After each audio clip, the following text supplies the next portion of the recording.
another episode of WingNut and RockHead. So we have a few things we want to talk to you about. Again, not sticking with the format, so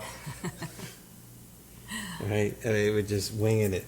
All right, so we're going to talk about Cities of Victory project, which is something that I've been working on for a few years, but it kind of got stagnant. It was on the wayside pending what we were going to do with the very first Cities of Victories. Now, what this is, it's a project dedicated solely to the B-29 that had nose art on the side of the airplane that was a centralized nose art. You know, I mean, there was a program, you know, there was a lot of people that didn't like nose art back then. It got a lot of attention because it was lewd and crude, and you know there was a lot of stuff going on there, you know, where it was rather racy, I should say. You know, it just wasn't the norm, and it wasn't meant to be seen in the public eye. So, but as crews got more and more famous for what they did, you know, bombing this, bombing that, the media liked to propagate or, you know, prop up a lot of these crews, aces, and, you know, sort of portray them as heroes for what they did, obviously because they put their life on the line. Right. Yes, they were heroes. They were heroes. So the media liked that whole story, and if anything romantic involved, like the Memphis Belle, that was a really good story, and they really put that up there, made a movie, documentary back then. So, and it still is today, but in World War II, towards the end there, let's just focus in on 1945, end of 44, 45. There was a thing back then where people would buy, here in the United States, would buy war bonds. So war bonds are like stamps, little certificates. They're in a way small, tiny loans from the citizens that would buy these certificates or war bonds. And then the money would be used to pay for, you know, ammunition, tanks, planes, anything that, you know, the war effort needed. The money would go there. Now, why did they do this? Well, you know, I mean, it was World War II. I mean, the whole War's country. Expensive, yeah.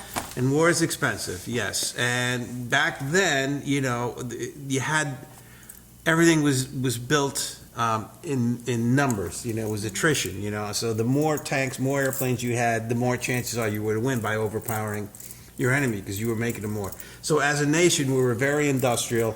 We all pulled together. We all did things. Car companies built tanks. Companies like Yale, who built locks, made ammunition. So there was a lot of conversions in their assembly lines for what we were making at the time to build other things for the war effort, whether it be shipbuilding, sub-assemblies all over the place. You know, there had to have been parachutes made, so women, you know, preserved or donated their silk stockings to I guess, make other silk products, mainly parachutes. Mm-hmm. So guys would, you know, have, you know, airmen anyway, had parachutes to bail out of, as well as the Army Air Corps, you know, the infantry, you know, were airborne, you know, guys would jump out of airplanes and then get on the ground, and then fight once they got on the ground. So, paratroopers. So silk was commonly used. Pots and pans made out of aluminum were also donated to scrap. So there would be drives where kids, mainly, people would collect these, go door to door, even bacon grease. Wow. Grease and oil that you cooked with. They were asked to save them, put them in cans so they could save that for other things, you know, oil-based products that could be used or, you know, repurposed, you know, for other things. So, war bonds was one of those programs that was able, where people could buy. So there were posters everywhere where selling war bonds. Almost every street corner in every city, every major city, there were posters and people selling war bonds at, you know, of every time. Most of the, you know, they were like stamps, you know. I mean, those are the easy things, but you could donate more by up to, $10, which $10 back then, could be almost a week's pay or so, or maybe not a week's pay, but I don't know what the inflation, it might have been a day's pay, but $10 was a lot of money. Right. Back in those days. So war bond drives happened everywhere. It's a commonplace. And long story short, I guess, even though I'm getting long-winded again, when Eleanor Roosevelt visited the Pacific, there actually was a nose art. There was a C-47 named R. Eleanor. Oh. And she went with I think it was a brigadier general and then an admiral accompanied her on this, back then for her, the first lady to go to check out things in battle. Usually it's the big deal, yeah, it's the president or something, that does that. But Roosevelt obviously wasn't, he had a health issue, so he wasn't able to travel a lot as he probably would have liked to. So the first lady, being very independent, decided, I'm going to go do this, I'm going to go. She did a lot of things in World War II, like the Tuskegee thing. She flew up with the Tuskegee, which was a big, made a big to-do about, an African-American taking up the first lady in an airplane, because the Tuskegee project was an experiment, again, because they didn't think that, the African-Americans had the capacity, the brain capacity to fly. Imagine that. So they proved them wrong, and the rest is history. But so Eleanor Roosevelt wanted to go to the Pacific. So in doing so, she had found out that there was a lot of nose art out there. And she had, I guess, she might have gotten a little blush and whatnot. I'm not sure. I wasn't there. So I could imagine what she probably would have thought and what the conversation would have been like when she asked, what's that? Obviously she was in a C-47 that had artwork on there, but I'm sure when she went around the bases, I'm sure they limited her to some of the things of what she could see and what she can't see. But she knew that there was this phenomenon and trend about nose art. So when she got back, at least, the story, I tried to find any kind of documentation where she actually did this program, but it's stated because, or thought, I should say, it's thought that she wanted to come up with this nose art theme that would emblazon a city, because of all these war bonds, people were buying this. Well, she said, why don't we, name the airplanes after the cities that paid for them, So I'm not sure how they accounted for all that, the counting and whatnot. I'm sure some cities did, because they do, like the city of Charlottesville and the named cities of airplanes. I'm sure they had their local newspapers that said how they paid for it or how the money was raised, and this is, how they were favored in coming up with the name of their city. But so, as the story goes, she decided, let's come up with this centralized nose art, and I'm not sure who designed it, how that came up, but there was a circular design that was a globe, basically, a round circular design with the U.S. continent and Mexican continent, Central America, with the United States being highlighted and colorized. Everything else surrounded in blue, portraying Pacific and Atlantic Oceans. So the state would be again highlighted within that United States, and then a flagpole stuck in it with a banner that read City of, where the state and city would have been, like a pin, So, to my knowledge, there were about 230. I mean, it started like 200, but I found another 30 odd more. And then, it's still evolving. Every now and then I'll find another one, or I'll see a picture. It's like, I don't have that in my record. So, you do the research and you just add it to the list, and it's constantly growing. I don't have photographs of every single one of them. Wish I did. I'm working on it. But anyway, since we live here, Charlottesville's our downtown, it turns out Charlottesville was on that list. And a few years ago, I said I was on a mission, sidelined from everything else that I do here.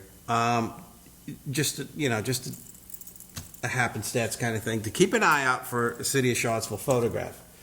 And I believe it took about 3 years after I started that whole thing and I found one, City of Charlottesville.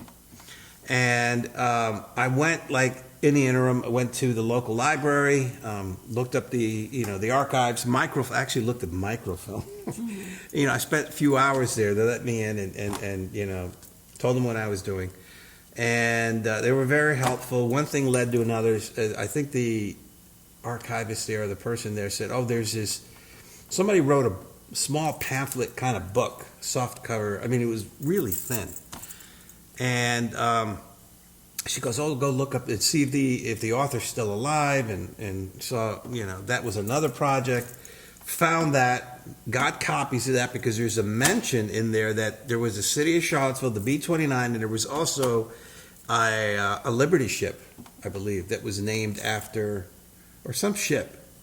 It was not it wasn't a battleship or anything like that, but that was named USS Charlottesville. Oh. So those two instances and of those named things, the B-29 in our case here, because this is what we're focusing on. Found a photograph, found a newspaper. It was July 26, 1945, is when the article appeared in the Daily Progress, in the Charlottesville newspaper. Now, the microfilm it was so degraded. It looks like somebody made 10 copies and it got worse and worse and worse. So it was very hard to read, but I was able to find a really decent one and then blow that up so I could put the little characters together and read what the story was about. There was a different photograph in that newspaper than the photograph that I have showing the crew. So I don't know where that photograph is. I don't know if it's got destroyed or if it's sitting in a shoebox somewhere in the basement of the Daily Progress. I don't know. Were you able to print that out, though, what you were looking at? Yeah, the photograph, but again, it's not very good. It's bad. But the photograph that I have, which is an original, is a different one that appeared in the newspaper. So that I have, and then I made a digital high-res scan of that, so at least I have a backup in case something happened to that one. But anyway, so I said, okay, what do I do with this? So I had a working relationship with the Charlottesville Albemarle Airport, and I've done a lot of panels, retirement gifts, and we did an art thing there, and we're just really tight as far as, the people that work there in the upper echelon, the executives, the director, and so forth. And I presented them with this idea and a photograph. I said, look, I'm building this B-29 hull section in full size so I could put the artwork on there. And another aha moment. I keep having these aha moments about coming up with new ideas. Since there are 230 City of Charlottesville, I thought, let me start a program where I could make large, full-size hull sections, put the artwork on it, just change the banner, and approach all the cities and see if they'd be interested in having one of these for their cities, because I thought it would be a great idea for the city history. Right. And preserve that as well as they could, be a nice thing for the city to look. This is what they did in World War II to help end it and whatnot. So the City of Charlottesville being the closest one, I thought it was a no-brainer. It's just start there and see what happens. So they liked the idea. Other things happened over the years that it kind of just was, status quo. It just got stagnant. I got another phone call from the New England Air Museum, and I talked about this in the last episode, where they want to do stuff with me with other things. And then I pitched them on, because there was a City of Hartford. Mm-hmm. So it was kind of like, oh, by the way, told them the whole story, went through the whole thing. I said, I don't have a picture, but here's the serial number, here's the crew. And I said, what'd you think? And they loved it. So now I had the City of Hartford interested in doing something, because we're going to open up this whole new door with working with them with the gift store and panels and marketing and merchandising with our art. And now I thought, let me take it a step further with this. So they like that. Now, obviously, it's a bigger project, so they need to get more people involved. But now I have two entities that are potentially interested in doing this. So Charlottesville found out and is like, well, they want to get back into it again, because their whole section that I built was for them. Don't take our whole section. So I said, look, I said, first come, kind of first serve. I had this thing sitting here. There's no artwork on it yet because I didn't know what city it was going to be other than Charlottesville, so I didn't want to jump the gun. And so that's what we're doing. And anyway, getting back to the story of Eleanor Roosevelt. So she started this whole thing, and she incorporated the Girl Scouts of America because in her tenure as First Lady, she was made honorary president of the Girl Scouts. So naturally, to think since they're already selling war bonds, why not throw this in the mix? Right. And then I think the Boy Scouts also partook in this whole program because you don't want to leave them out too. And there's nothing official on that program. That's why I really can't find anything. I've read like bits and pieces and tried to put the piece of the puzzle together because her name came up. When you're talking to like other crew members, how they remembered how they named the airplane. I know they're in that little pamphlet. They talked to the pilot. His name was Lucas. It was Lieutenant Lucas, who was a resident of Charlottesville. So naturally, he was like, well, he's the pilot, airplane commander. He has the last word. So, and everybody agreed, so it should be named after his hometown, and it all worked, with the city of Charlottesville. Now, I'm not sure about all the others. I'm sure there's other reasons how, they got in the lottery pool and how they pulled the name out of hat. Okay, you're in the one, but so that's what we're doing. And this is the program. So anyway, I made this little glossy 4-minute promo piece for the program, and here it is.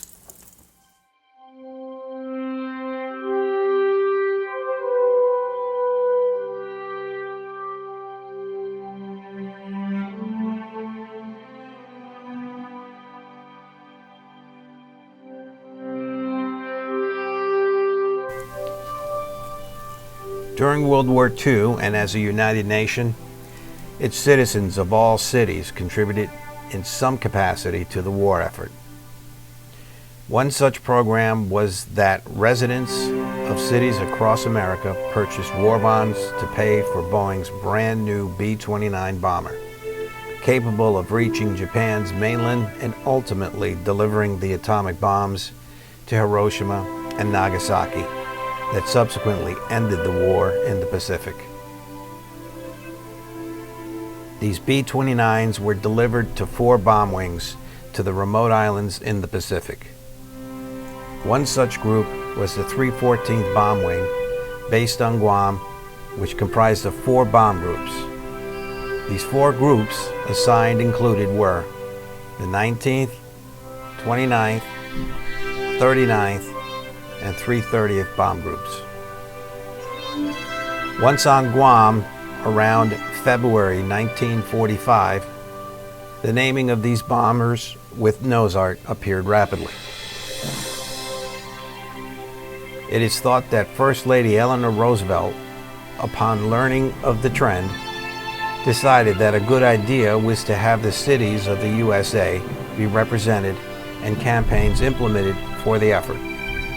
As First Lady in tenure at the White House, she served as honorary president of the Girl Scouts.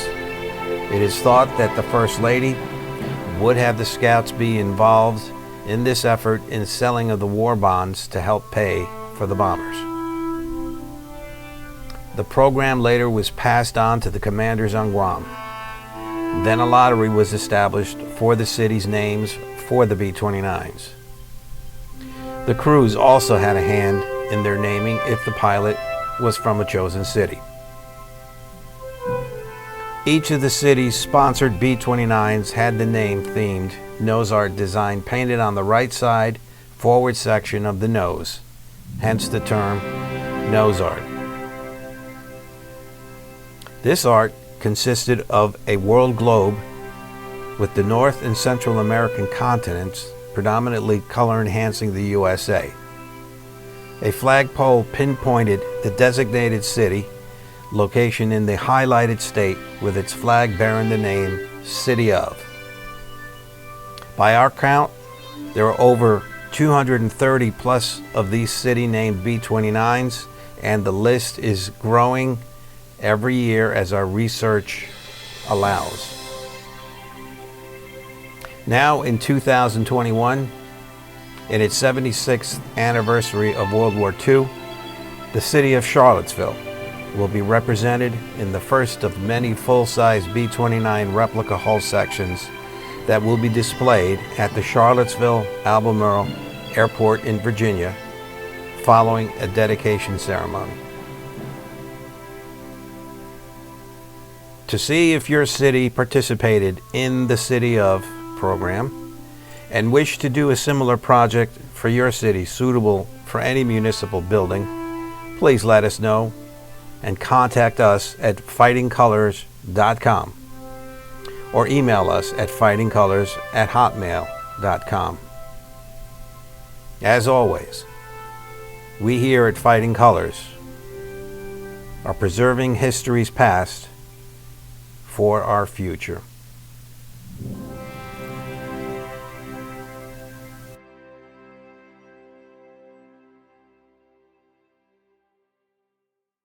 So that was it. I mean, so what'd you think? I mean, it's a little sales pitch. It's a soft pitch, but nonetheless, It's informative. yeah. I and mean, historical. it's a cute little piece, and it took a little 4 minutes. It took hours to put together because all the photographs, finding the all music. it's just finding the royalty-free Several hours. music. So anyway, no rock and roll in that. I thought it had to be just the right kind of music, something patriotic that I think It was perfect. set the stage for for what we're trying to do. I think it's appealing to everybody. So anyway, so that's it. So let's see what happens. I'll keep you informed on the heads up on the progress of this project as it goes along as well. We have a dedicated page on Facebook called Cities of Victory Project. So go look it up if you can. There's a link to it, I believe, on my page, because there's other things that I do, about. So you can find it there, but it just simply look it up and it'll pop up and you'll see, some of the progress and things we're doing. There's not a whole lot there now because we haven't really finished one yet, but really excited, because the ceremony dedication, and if we can get, We've city been trying to do council, this for so long. board of supervisors, the Yeah. mayors, that could happen with any, city. And the bigger the city, I'm sure the larger the fanfare, so, and then it would be a good PR move, especially if you get sponsors in there. And then You know, other help on their- cities hear about it, other It's a- it's city a- officials what- hear how about do it. you- Yeah, I mean, you it's can't a- go wrong with this. Yeah, it's a feel-good story. You're preserving history. Yep. You have something to show for it. There's sculpture, and you can touch it, look, and read it, and opens up a conversation. So. Just gave me chills, like the whole feel-good story kind of thing. Yeah, that happens often, doesn't it? And you Yeah. get patriotic, the Yeah. chills. Yeah. All right, so anyway, there you have it. What else do we have on the show? I don't even have an itinerary here. It's all you now. So that was just, I wanted to get that out of the way. And so Well- you have some stuff. So, I have a few things. okay. We Hopefully we'll learn. had no questions, unfortunately. Well, we didn't ask, and we had a bunch last time. So, I mean, it just, anyway, don't Rains just it stop. pours, yeah. Just, ask. I mean, if they're dumb questions, you know what? I think there may There's have been no one. such thing as a dumb question. I think there was one. Somebody asked me something, and I forgot to mark it. Next episode. I'm sorry. We'll get to it. Anyway, That's what happens when you leave him in charge. what do you got? Okay, so my fun facts. I've got several, but keeping with the theme, I'm going to go with August 15th, 1945. Now, these are all dates. All of this, since we're airing this on August 15th, I decided to look for some fun dates, or not necessarily fun, but, appropriate dates. August 15th, 1945 was the Jewel Voice broadcast, which took place at noon Japan Standard Time. And the Jewel Voice broadcast was a radio broadcast given by Emperor Showa Tenno. And I know I just butchered that, but I don't think he's listening. It was during this broadcast that he informed the Japanese people of Japan's surrender in World War II. This followed shortly after the bombing of Hiroshima on August 8th and the bombing of Nagasaki on August 9th. Following that, on September 2nd, was actually the formal surrender, which took place on the USS Missouri. And another thing I wanted to mention was August 15th, 1945, he gave this broadcast But we actually did the broadcast, or the president made known to Americans that the surrender took place on August 14th, but the reason for that is the time difference. So you might look back in your dates and see that it was August 14th, but that's because that's the date that we had it and Japan had it on August 15th. So that's my big fun fact. What? You're going to add something? Well, VJ Day. Oh, VJ Day. VJ Day was on September 2nd, right. which is the day of the formal surrender, which took place on the USS Missouri. Right, and there was, I don't know, 2,000-3,000 airplanes up in the air showing a force, because they were, on board a ship, USS Missouri, as you said, in Tokyo Bay. So it was isolated. So nobody, I'm sure there was a lot of small boats around, but security must have been really tight. I believe, I'm trying to remember who was there. Was it MacArthur there? I have photographs of, the surrender. And when the Japanese entourage came aboard, and they were escorted by the 90th Bomb Group, the Jolly Rogers. And anyway, that was a big deal when, two or three Betty bombers that were painted white because of surrender, and they had from what I understand, a green cross on it. I haven't seen a color photo that showed the color green. It might have been a very dark green because it looks black in every photograph that I've ever seen. Anyway, and then I had a series of photographs of showing them getting off the plane, all the Americans around taking pictures and, inspecting. They never seen a Betty bomber up close, let alone the Japanese high guys, Tojo, coming in. So, and then they were ferried out into the USS Missouri. And then just as the signing, they timed it right where when they were penning and signing their names, thousands of airplanes flew over the bay as a show of force. It's like, look, it's a good thing you did this, otherwise... It's raining planes, it's raining bombs. Imagine, that's crazy. Thousands of airplanes. I mean, that whole thing continued for like 2-3 hours. Wow. Of flying, from all, the bombers, just everything. I'm pretty sure that, like, the commanding officers probably said, if here's all the gas, we're not fighting a war anymore. Let's use it up. If it could fly, let's put it up there just to show the Japanese, we still had plenty of power left over, after, the 2 bombs that were dropped. And they didn't know if we had more or not. We told them we had more. Right. We only had 2. I know there was 1 plutonium, 1 uranium. And they were just, they didn't know, if they were going to work because... I mean, it was so risky. I mean, everything was experimental back then, even though they were doing atomic testing at the time. They never actually blew it up over the enemy. It was over testing grounds or dummy bombs or whatever, just to, just as practice. So, and they didn't know, I'm not sure which one was uranium and there was Fat Man and Little Boy, right?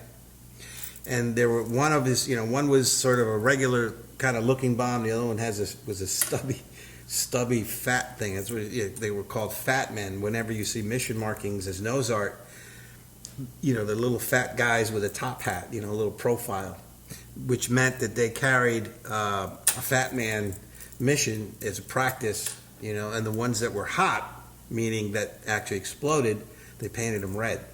Oh, you're gonna have to show me that. Another fun fact? Okay. Maybe we'll save that for another episode when it comes to the atomic missions. Yeah, the atomic missions program was incredible. There's so many facts surrounding that whole thing. Would you believe that thousands of people work in Alamogordo, working on building this bomb, and nobody knew what they were doing? None of them. They all, and the ones that did were sworn to secrecy.